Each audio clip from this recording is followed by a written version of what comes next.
Olá, boa tarde. Tudo bem? Estamos aqui mais uma domingueira do Leão. Leão, Lar Espírita Alvorada Nova, que fica aqui no município de Parnamirim, no Rio Grande do Norte. E que se você foi dos que chegou mais cedo, deve ter visto aí um pequeno vídeo, um videozinho que foi um pouco improvisado, mas o suficiente para pelo menos algumas pessoas terem um olhar de como é o Leão e por que a gente precisa de sua ajuda, de sua colaboração. Para quem não viu, quando for no final de tudo, depois da música do Roberto, a gente vai colocar outra vez para que aqueles que tenham interesse conhecerem um pouquinho mais, principalmente dos nossos idosos, porque, desculpem, eles são os que estão em destaque nesse vídeo. Sejam todos muito bem-vindos. Aqui nós já temos a Maria dos Anjos, Cizenaide, Tânia Barca, Alzenete, Simone Caetê, Jerônimo, Sandra Queiroz, Sônia Crins, Elisa, Iracema, Nelma, Rosana, Ana Lúcia, Lenita, Maria Elizabeth, que é a nossa Beta, a Rosário. Sejam todos muito bem-vindos, muito bem-vindas. Vamos aqui viver mais este momento, inclusive hoje, como tudo será gerado aqui onde eu estou, então quem por acaso entrar no Instagram também vai poder assistir, até porque eu evitarei colocar outras imagens, exatamente para o pessoal do Instagram não ficar aí com inveja, com aquela doce inveja, né? Um abraço para Ivanice, Dona Beta, um abração para todos vocês. Então é isso, nós estamos aqui para mais este momento aqui em que estaremos abertos para viver esta domingueira do Leão e vencendo dificuldades será o nosso tema. É um tema que, de alguma forma, toca a todos nós, não é verdade? Porque quem de nós não passa por dificuldades, quem de nós, às vezes, não sente um certo baque, não é? Por conta do dia a dia, das complicações que surgem. Então, hoje vai ser um dia da gente abordar este tema aqui com mais calma, com mais tranquilidade, e eu espero que seja muito do seu interesse, mas que, sobretudo, alguma coisa fique para que facilite as nossas vitórias. Vamos fazer a nossa oração para dar início oficial à nossa domingueira do dia 3 de abril de 2022. Deus Pai amado, mais uma vez aqui estamos, agradecidos pela vida, agradecidos por todos os dons e bênçãos que recebemos. Deus, Pai de amor e sabedoria, infunde em nós a percepção de tudo que é grandioso e que nos toca, e que façamos sempre o melhor com todas essas bênçãos que de Ti captamos e recebemos. Rogamos aos nossos amigos espirituais, mentores, anjos guardiões, anjos do bem, para que nos envolva a todos nestes momentos que estaremos reunidos aqui nesta domingueira e que tenhamos em nossa mente, em nosso coração, tudo muito aberto para receber e viver o melhor desses momentos. Deus nos abençoe e nos proteja mais uma vez, que assim seja. Então é isso, eu pedi aqui só que a gente pedi aqui somente foi aqui ao pessoal que trabalha com a gente, tá? Então nós vamos conversar aqui, porque esse tema aqui, ele tem uma riqueza de abordagens muito grande, né? Vencendo dificuldades. A gente poderia começar falando só de como vencer, ou de como não perder, ou então do que são dificuldades e por que são dificuldades, enfim. Só por aí já dá para perceber que o assunto é bem vasto. E nós vamos fazer aqui alguns comentários sobre isso. Há muito tempo eu escrevi uma pequena crônica que saiu num dos meus livros, que eu não lembro qual, em que umas pessoas, depois eu até comentei isso em algumas palestras, e as pessoas no começo achavam engraçadas, mas um dia teve uma pessoa que chegou para mim e disse assim: você não deveria colocar um apelido nele, né? E eu fiquei meio sem entender o porquê, mas eu depois voltei e continuei usando o apelido, que é o Zoidinho. Zoidinho foi um apelido que eu dei para o espermatozoide, que consegue vencer aquela carreira desenfreada rumo ao óvulo e competindo ali com milhares de outros iguaizinhos a ele, ele consegue ser o que rompe a barreira e entra no óvulo, né? Então, ele junto com aquele ovo vem depois a se transformar em um ser, ou até mesmo em mais de um, dependendo de como se dê essa combinação. Enfim, estou começando por aí para dizer que se você está vivo, se você está viva, nós já somos vencedores.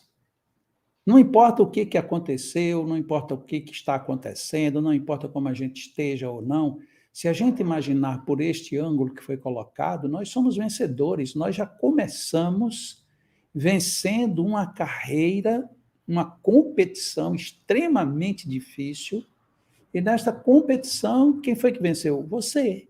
Porque foi graças a esse espermatozoide que rompeu o óvulo que você nasceu, que você se criou, que você se desenvolveu.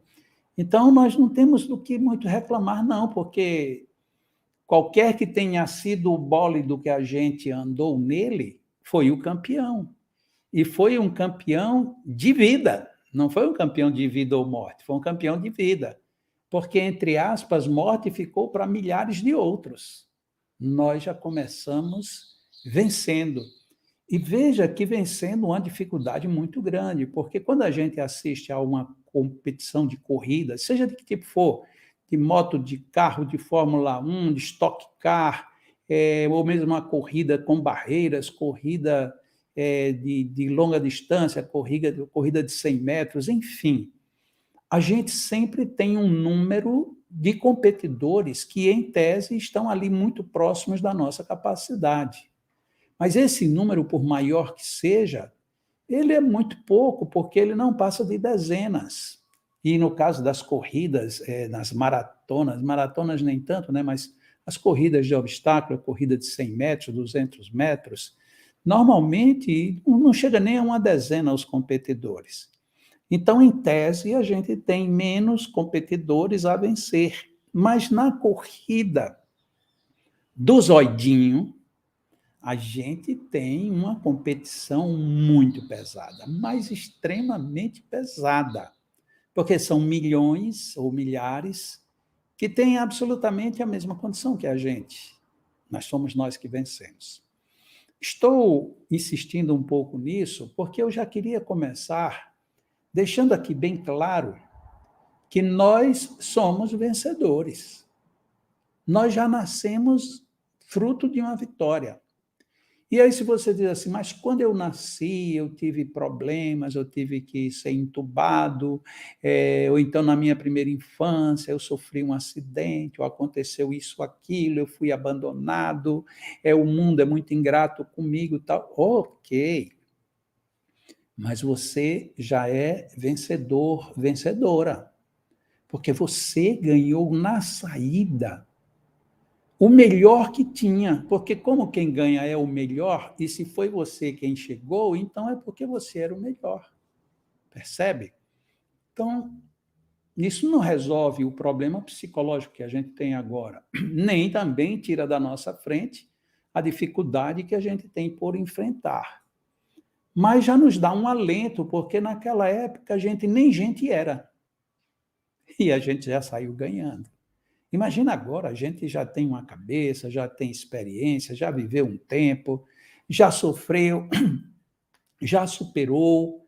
Então, agora, em tese, a gente tem melhores condições de sair ganhando. E muitas vezes não é nem ganhando contra outrem.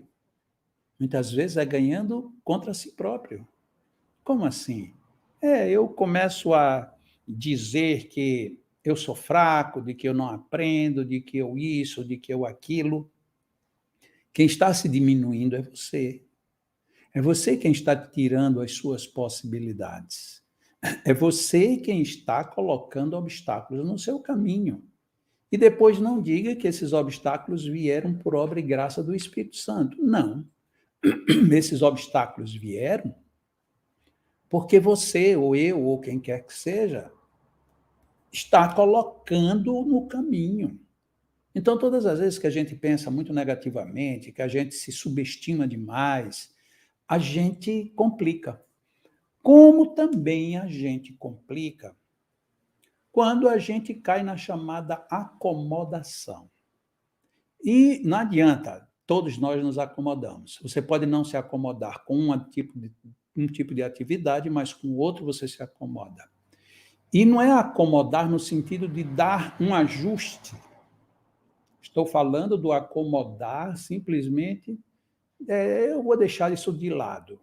Eu vou deixar o tempo passar. E nem sempre é assim.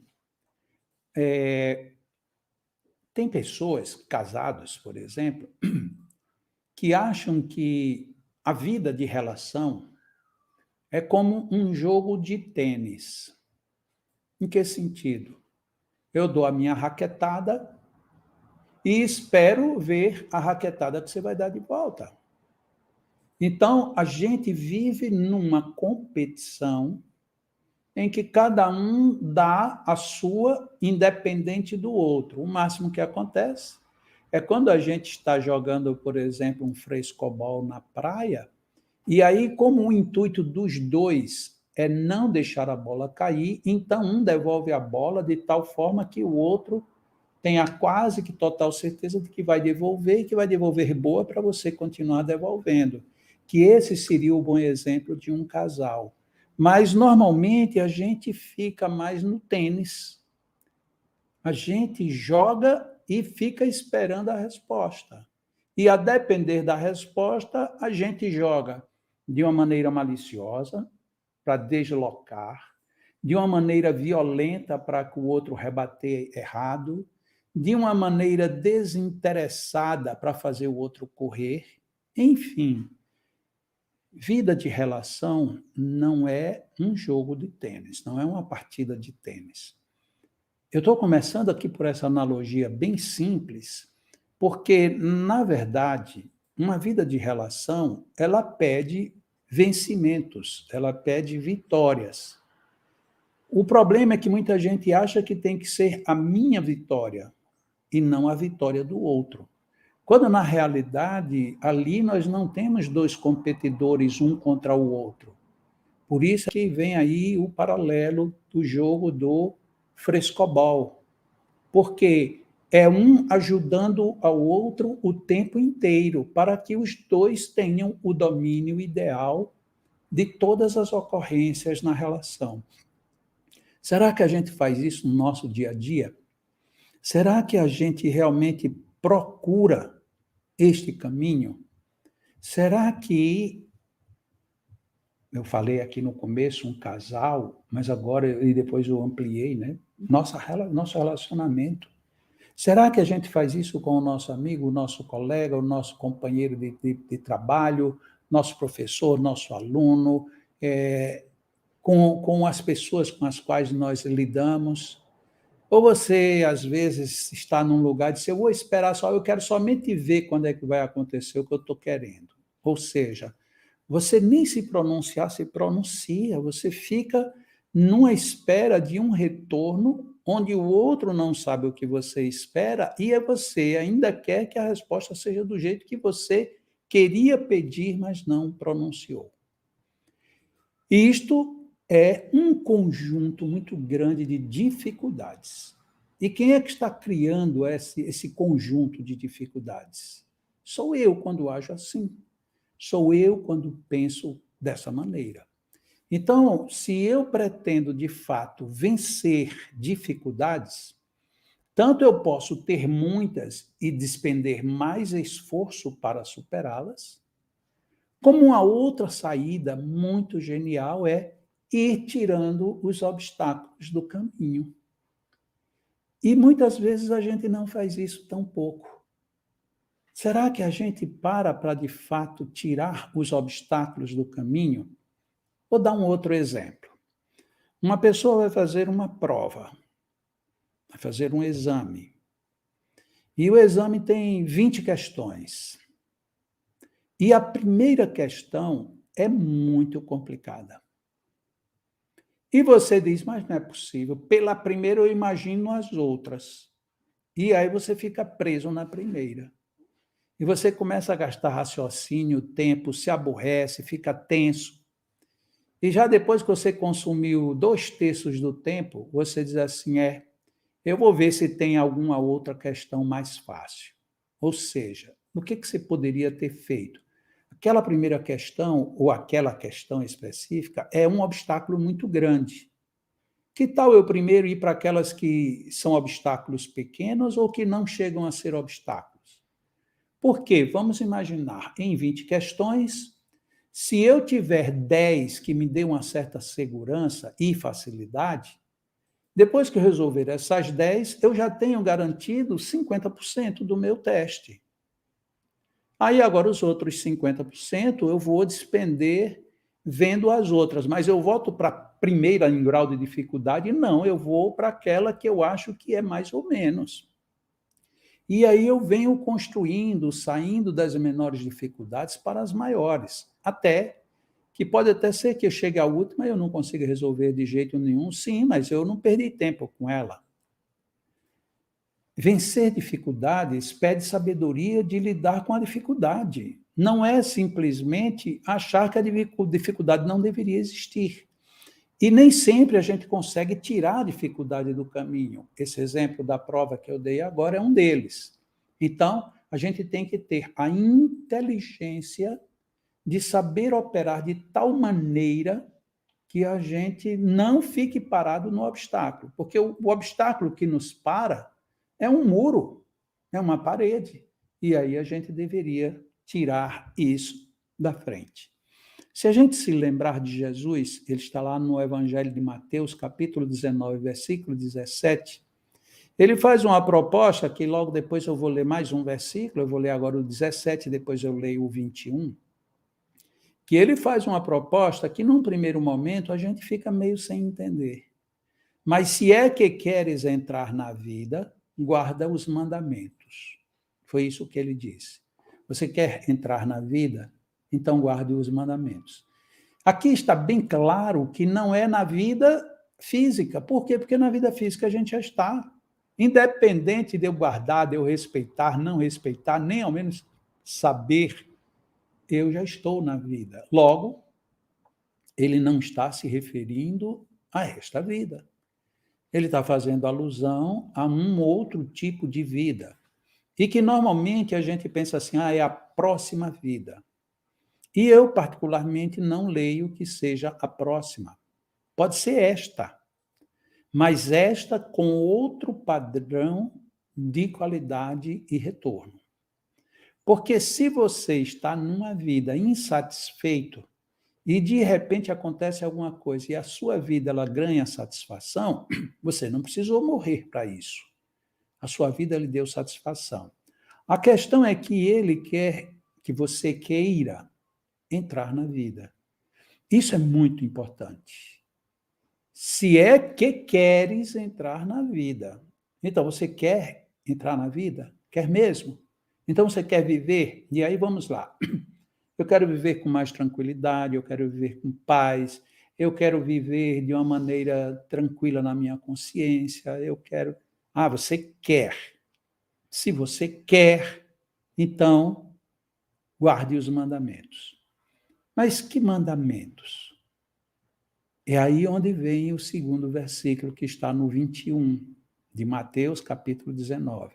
Se queres ser perfeito, vai, vende tudo o que tens, dá-os aos pobres e terás um tesouro no céu. E vem e segue-me. Espera lá. Mas ele disse que era para seguir os mandamentos e eu entendi que eram os 10 mandamentos. Mas aqui ele está dizendo assim, mas para ser perfeito não são mais os mandamentos, é segui-lo. Primeiro foco é que segui-lo é seguir os mandamentos. Por quê? Porque ele vivia dentro dessa estrutura dos mandamentos. Segundo enfoque, você está fazendo uma mudança de tesouro, porque ele diz, você faz tudo isso e depois você vai ter um tesouro no céu. Vamos voltar à reflexão que a gente fazia. Eu não preciso esperar outra vida, pode ser nesta. Então, peraí, eu tenho muitos bens. Como é que eu, me desfazendo desses bens, eu vou ter um novo tesouro? Exatamente quando você vive o bem que você faz. Nem todo mundo entende. Filosoficamente, sim, mas essencialmente na vida, não. Porque a gente faz atribuições de valores de uma maneira muito equivocada. Eu vi hoje um post, eu não vou saber os nomes nem os números exatos, mas eu vou dar aqui uma ideia do post que eu vi. Um cantor que é bem conhecido no Brasil e que, portanto, tem um bom rendimento, ele disse que se os números não estiverem trocados na minha cabeça, eu peço desculpas, mas vale só como referência de analogia. Se 10.000 pessoas, para cada 10.000 pessoas que participarem do meu show, eu vou dar 10 cestas básicas para ajudar as pessoas de tal tragédia. E aí alguém que postou isso colocou embaixo. Engraçado é que os desabrigados, favelados mesmo, que em tese não têm nada, eles conseguiram dar um caminhão de donativos para essas pessoas que vão ficar esperando aquelas 10 cestas.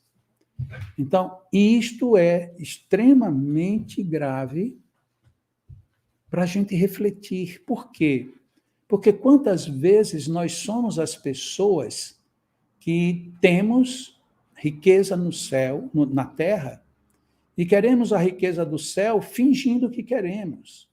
Eu não sei, como eu disse, eu não me lembro do nome do cantor, nem estou querendo condená-lo por isso. Mas é uma informação que a gente tem que se encaixar nela. Não como curioso, nem como crítico, mas como pessoas que podem passar pela mesma experiência. Quanto de riqueza a gente tem que não divide de jeito nenhum, ou que só divide numa situação extremada? Quanto de riqueza a gente está disposto a fazer com que ela atinja a quem está precisando? O que é que nós estamos, de fato, trabalhando dentro de nós mesmos? Então, tudo isto está dentro daquela proposta de Jesus.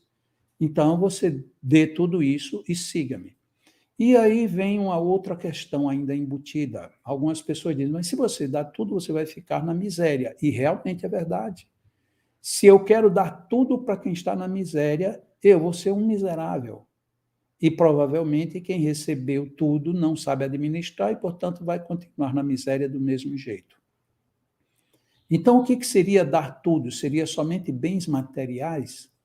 Mas vamos ver agora um bem não material. A gente vive cheio de rancor.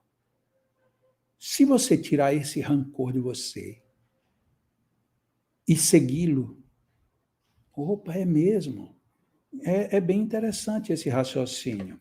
Então, eu vou tirar o que eu tenho de rancor. Vou tirar de dentro de mim o que eu tenho de ira, de raiva. Eu vou tirar tudo aquilo que me descompensa. Porque essa é a minha riqueza. A minha riqueza está sendo feita de falsa riqueza. Uma pessoa muito prepotente, muito arrogante, que faz da sua posse, da sua riqueza, do seu poder, da sua sabedoria, que faz disso algo contra os outros, não vai de jeito nenhum chegar muito longe na busca das vitórias. Porque você só vai ter vitória dentro daquilo que você procura. Se você está correndo, vamos aqui colocar uma corrida de 100 metros, você não tem, na busca de uma corrida por 100 metros, ganhar uma corrida de salto de varas. Por quê? Porque você está correndo 100 metros, você não está correndo de salto de varas. Se você é uma pessoa arrogante, prepotente, chata, cheia de rancores e mágoas, é essa a sua corrida, é esta a sua trilha. Então você vai vencer, sim, mas vai vencer dentro dessa corrente, dessa trilha, percebe? Então isso tudo a gente precisa repensar. Então quando Jesus nos propõe que a gente guarde os mandamentos e depois ele diz, siga-me. Quando ele diz o siga-me, vem, fechando então a reflexão, siga-me, ou seja, demonstre que realmente você quer isto. Não é necessariamente seguir, colocar a Bíblia debaixo do braço, isolar-se da humanidade, ou simplesmente ficar rezando o tempo todo. Não. A gente vai ler até um texto logo em seguida sobre isso, mais na frente, melhor dizendo. E é dessa maneira que a gente segue, não é sair falando Senhor, Senhor o tempo todo. E o próprio Jesus, ainda agora já no Evangelho de João, no capítulo 16, 33, ele diz, eu tenho-vos dito estas coisas para que em mim tenhais paz. Ora, vamos juntar isso com o que ele tinha dito. Eu tenho dito tudo isso para que você tenha paz. Mas como é que eu vou ter paz se você está dizendo que eu dê tudo o que eu tenho? Sim, mas você já pensou agora nessa outra hipótese? Você abrir mão das suas quizumbas, das suas coisas desagradáveis? Percebe bem? Aí ele diz, no mundo tereis tribulações, mas tende bom ânimo, eu venci o mundo. Então ele diz, primeiro você tenha a paz, porque eu estou lhe dizendo isso, porque é dessa forma que a gente chega lá. Mas eu vou te dizer uma outra dificuldade. No mundo a gente passa por muitas privações, provações, tribulações. Mas veja, eu venci o mundo. Então ele se põe como exemplo de superação. Ele venceu as dificuldades. Imagina ele, se a gente toma as informações espíritas que nós temos, ele, como um espírito superior, veio ficar no meio de espíritos imperfeitos como nós. Olha que tribulação terrível. Sinta que dificuldades esse homem passou para poder cumprir a sua missão junto a nós. E o espírito Lacordaire, na cidade de Havre, em 1863, ele sugere uma coisa que essa frase dele, inclusive esse pequeno texto dele, eu uso muito com frequência quando eu vejo as pessoas querendo ficar revestidas de uma falsa humildade. É que a gente tem que comemorar, sim, as coisas boas. Ele diz assim, quando vos advenha uma causa de sofrimento ou de contrariedade, sobreponde-vos a ela. Então, primeira proposta, ele está dizendo para a gente vencer, tá? Tem uma causa de sofrimento ou de contrariedade, sobreponde-vos, ou seja, se ponha por cima disso. E quando houverdes conseguido dominar os ímpetos da impaciência, da cólera ou do desespero, então, veio, você tenta agora superar, e quando você realmente superou e dominou aquele ímpeto que você tinha de impaciência, de cólera, de desespero, aí você diga de vós para convosco, cheio de justa satisfação, fui o mais forte. O que aqui nesse texto do Lacordaire, que está no Evangelho segundo o Espiritismo, está dizendo para a gente? Ele está dizendo que a gente não é santo, que a gente não é puro, que a gente tem ainda muitas dificuldades, mas, por outro lado, a gente tem como vencer e tem que comemorar a vitória. Fui o mais forte, olha que coisa boa. Mas aí alguém pode pensar assim, mas e se depois você cair? Bom, eu posso cair depois, mas desta vez eu ganhei. Agora vou tentar ganhar outras vezes. E aí chega um ponto que a gente começa a ganhar todas. Aí depois começa a ganhar todas, fica monótono. Não, porque na hora que você começa a ganhar outras, você vai descobrindo que você tem outros limites a serem superados. E aí a gente sai somando vitórias com vitórias, vencendo o quê? Vencendo a quem? As nossas próprias dificuldades, não é isso? No Livro dos Espíritos, na questão 909, Allan Kardec perguntou assim: poderia o homem, pelos seus esforços, vencer as suas más inclinações? Será que a gente conseguiria vencer, por esforço próprio, as más inclinações? Veja que isso aqui está dentro do texto do Lacordaire que a gente acabou de ler, né? Quando ele diz: sobreponde-vos às vossas tentações. Né? Que ele está perguntando. Então, Allan Kardec já tinha perguntado lá no Livro dos Espíritos se pelos nossos próprios esforços a gente pode vencer as suas más inclinações. Se a gente colocasse dentro do texto do tema de hoje, era vencer as suas dificuldades. Percebe? E a resposta dos espíritos é meio forte para a gente. Porque a gente, assim que lê, que ouve, que sabe, a gente concorda, mas na prática a gente não aceita. Resposta: sim. Ou seja, o homem pode, pelos seus próprios esforços, vencer as suas más inclinações. Sim, e frequentemente fazendo esforços muito insignificantes. O que lhe falta é a vontade. Quão poucos dentre vós fazem esforços. Vencendo dificuldades. Por que às vezes a gente demora tanto? Muito provavelmente porque a gente não faz o esforço devido. Muitas vezes são esforços insignificantes, mas como a gente nem tenta, a gente não sabe o valor nem a extensão. Então a gente começa a pensar: nossa, eu acho que eu não consigo, eu acho que isso não é para mim, não vai ser desse jeito, eu nem vou porque eu sei que eu vou perder, vou ter que voltar. Parece que faz uma matemática, ou seja, uma média aritmética, que é uma média aritmética que a gente aprende em matemática como a soma dos desvios. A soma dos desvios é você somar a ida com a volta. E aí, para ilustrar isso, o cartunista chamado Jim Davis, que é o autor daquele personagem muito conhecido chamado Garfield, que é o gato Garfield. E o Garfield tinha, o grande inimigo dele era o cachorro chamado Odie. Então, o Garfield vivia brigando com o Odie sempre que podia, né? E o Garfield, muito preguiçoso, mas sempre querendo ser esperto, sempre querendo levar vantagem em cima do Odie. E aí ele diz: eu vou fazer aqui um desvio, uma soma dos desvios de uma relação matemática. Eu vou dar um chute no Odie para que ele vá daqui até ali. E aí eu corro até lá, dou outro chute nele para ele voltar de lá até aqui. Quando ele chegar aqui, que se ele quiser fazer qualquer coisa, eu provo para ele. Ele disse: não. Se você deu um chute, você foi, deu um chute, você voltou, somando a ida com a vinda, dá zero, portanto, é como se eu não tivesse lhe chutado. É um quadro de humor, é um xiste. Mas a gente quer fazer isso com os outros. E quando eu estou colocando com os outros, a gente às vezes até esquece de que a gente está fazendo isso com a gente mesmo.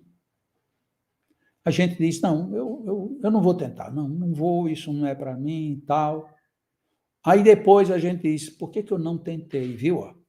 Eu não vou, por que eu não tentei? Mas é isso mesmo. A soma dos desvios dessa matemática dá zero. Dá zero? E não teve efeito? Pergunte ao Odie, que levou os 2 pontapés. Porque esses 2 pontapés a gente leva. A gente leva no dia a dia. Porque a gente está lutando contra a nossa própria vitória. E aí a gente fica meio que indignado. Teve muita gente nessa pandemia que disse: não, eu mesmo não vou nem tomar vacina, eu também não vou usar máscara, isso é exagero. Muitos desencarnaram. Muitos. Mas não adianta, não tem mais nem menos. Lá no mundo espiritual eles vão perceber que essa soma desse desvio, dessa relação, não era do jeito que foi pensado. Era preciso ter tomado uma outra providência. E tem pessoas que se vacinaram, eu não estou fazendo aqui alusão de homenagear as vacinas, mas as pessoas que têm cumprido o quadro vacinal têm evitado muitas coisas. Eu mesmo, se eu tivesse tido a Covid logo no início, muito provavelmente eu já estava desencarnado. Eu só vim contrair Covid depois de já ter tomado as 3 doses. Então, para mim, foi muito branda. Como é que eu posso desconhecer isto? Eu não posso deixar isso de lado. Sim, eu sei, tem pessoas que não tomaram, não querem tomar e vão continuar achando que tudo isso é errado. Paciência. Mas eu prefiro ir contra a dificuldade. E nesse caso aí, a grande dificuldade era um vírus que eu não vejo. Porque se eu visse, eu me desviava dele, mas a gente não vê. Quando percebe, ele já tomou conta. Aí Allan Kardec, no Livro dos Espíritos, fez uma outra pergunta que toca muito sobre isso.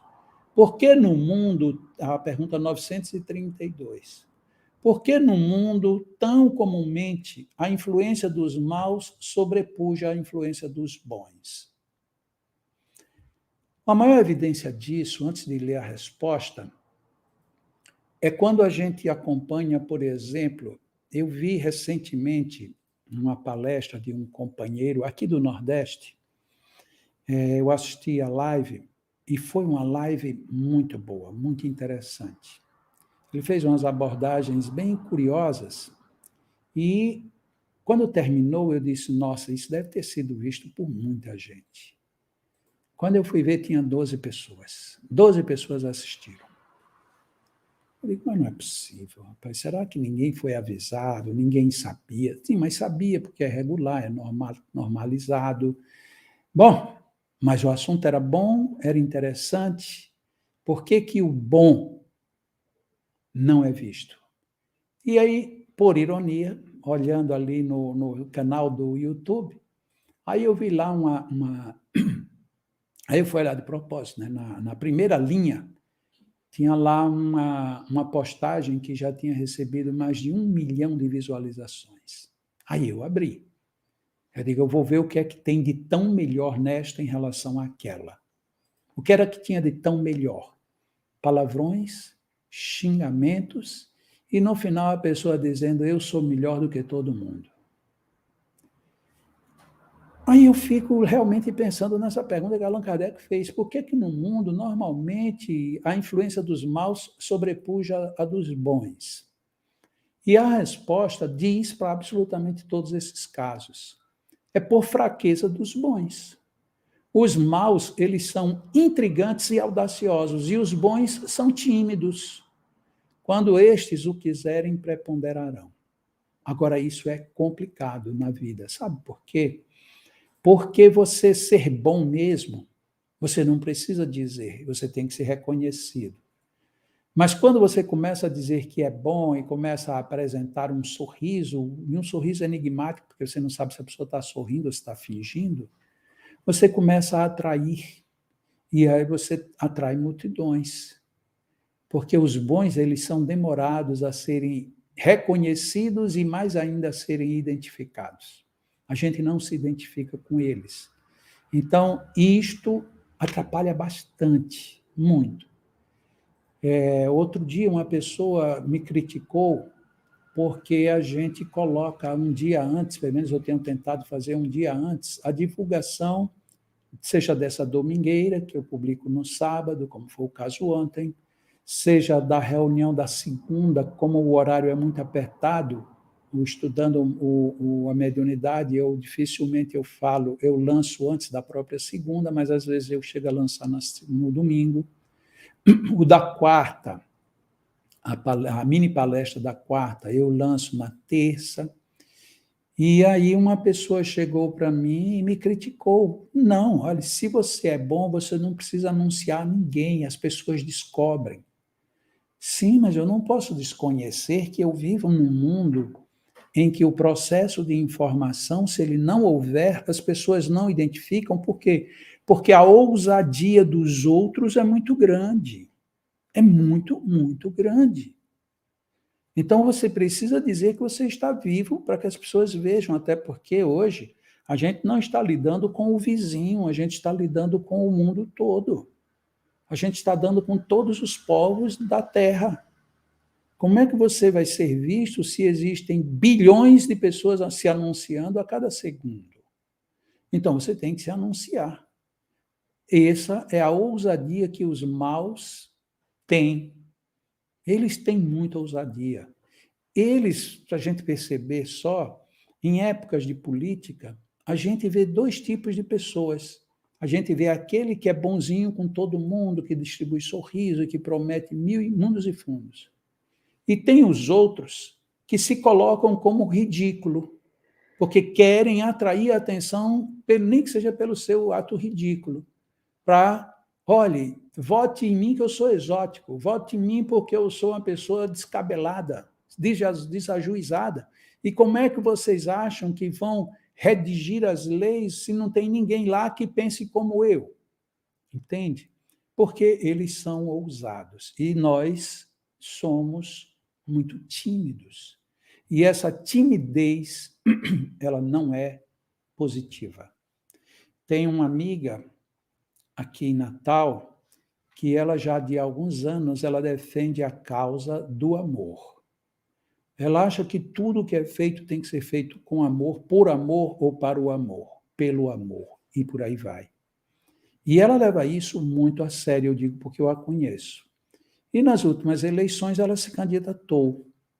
E quando ela foi entrar para o partido, veio uma proposta, sim, mas você faça uma campanha, mas você pare com esse negócio de falar de amor, porque amor não ganha campanha.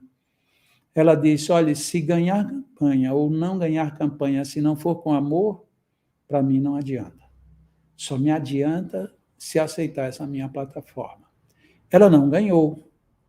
E não ganhou por quê? Porque os ousados, eles não só são intrigantes, como também muitas vezes eles têm recursos para continuar a intriga. E a minha amiga não tinha esses recursos, e, portanto, como o próprio partido já achou estranho ela querer falar de amor, então ela não teve apoio de ninguém. Ou seja, como é difícil o bom se impor, mas tem que se impor. Deixa eu te fazer agora uma pergunta para a gente ir aqui para ver mais uma coisa dentro da nossa própria alma, né? Dentro da nossa experiência íntima. Você, de repente, você saiu, você tem na sua casa um faqueiro completo, você usa todo dia, mas você estava fazendo uma compra e você deu vontade de comprar um faqueiro novo. Aí eu pergunto, você usa esse faqueiro novo logo no primeiro dia, dentro do seu instante comum, simples? Não, mas não era um faqueiro, era uma toalha. Era uma toalha de mesa, era um copo diferente. Enfim, você usa isso no seu cotidiano, já de imediato, você aposenta aquele que estava mais usado, ou você guarda para usar quando tiver alguém mais importante, alguém mais especial. Essa resposta, se for sincera, ela está dizendo algo de nós também.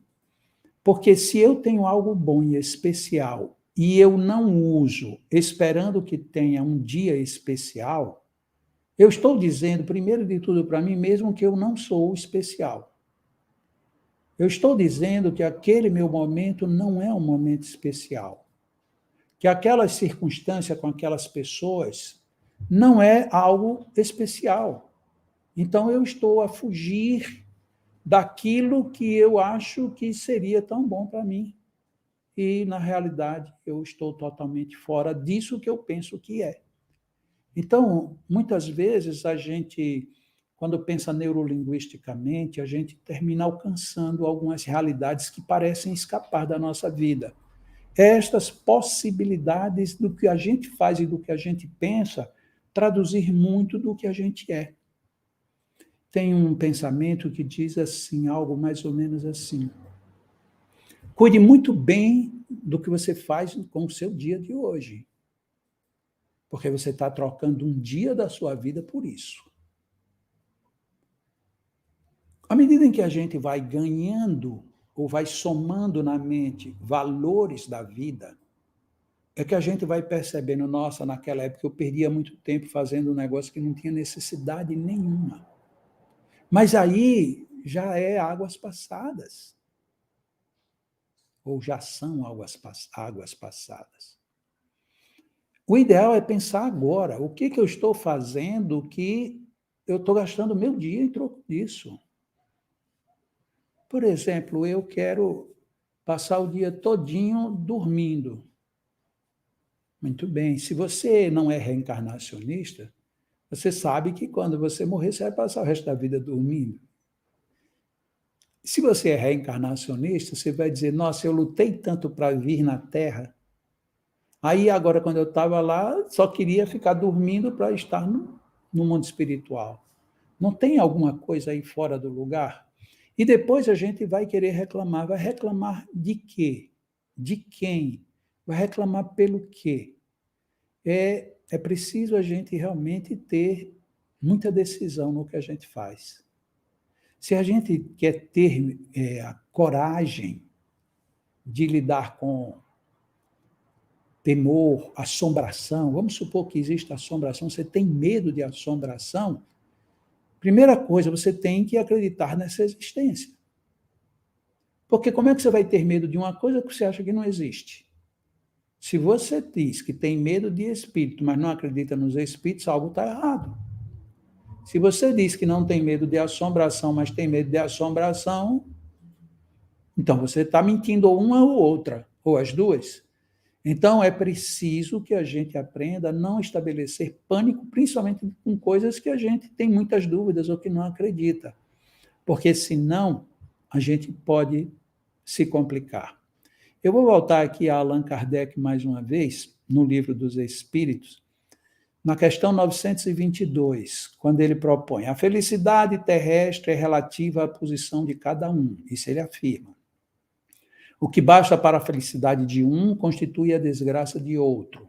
E aí ele pergunta: haverá, contudo, alguma soma de felicidade comum a todos os homens? Então ele já estabelece que realmente tem coisas que são muito boas para uns, mas essa mesma coisa para outros não é boa, e vice-versa. E ele perguntou se tinha alguma coisa que seja comum para a felicidade do ser humano. E a resposta foi muito precisa. Com relação à vida material, o que é comum a todo mundo em relação à vida material é a posse do necessário. E se for com relação à vida moral, é a consciência tranquila e a fé no futuro. E quando os espíritos colocam isso, consciência tranquila e fé no futuro juntos, está dizendo também uma outra coisa. Eu não posso ter uma consciência tranquila se eu não acredito que não tenha mais nada depois daqui. Porque eu preciso ter uma consciência tranquila, porque essa minha consciência vai continuar.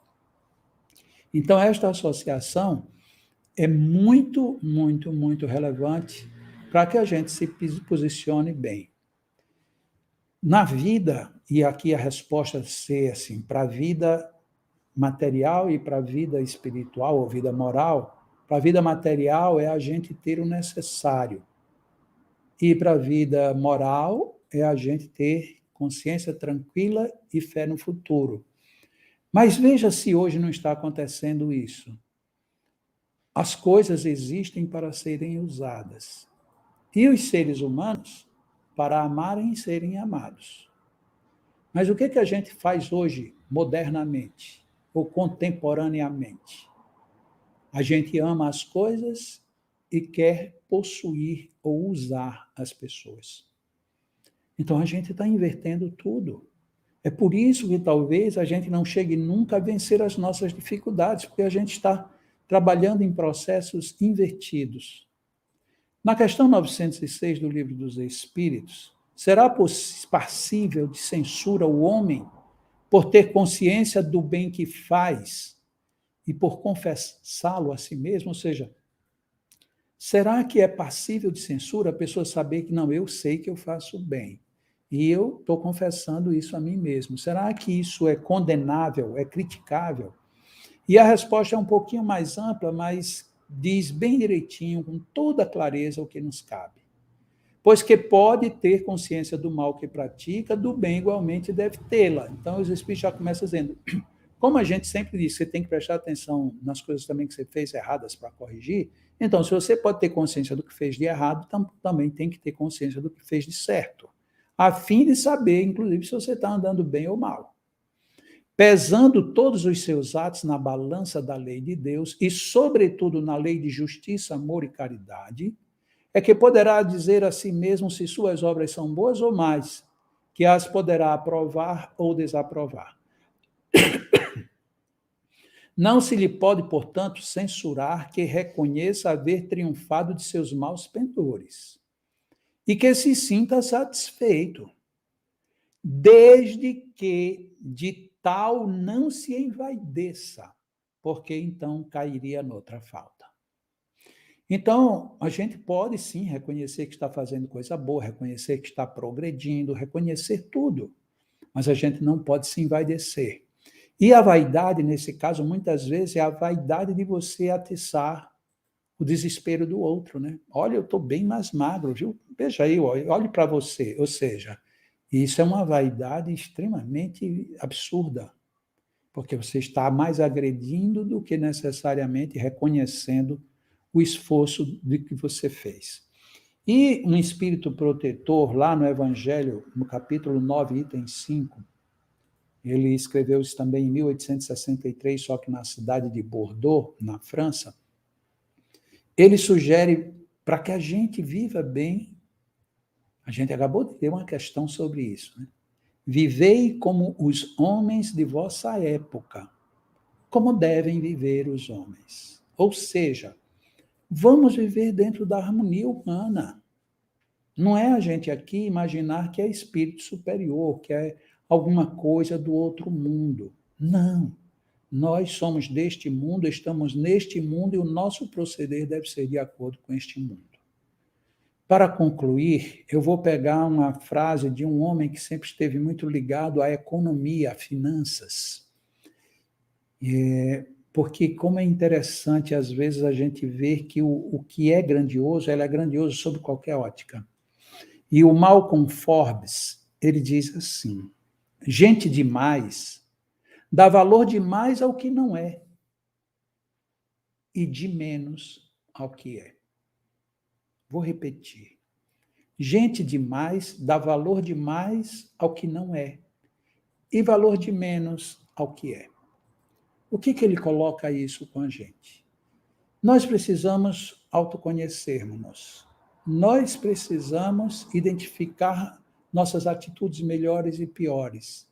Mas não é para descobrir as piores e a gente achar que não tem valor.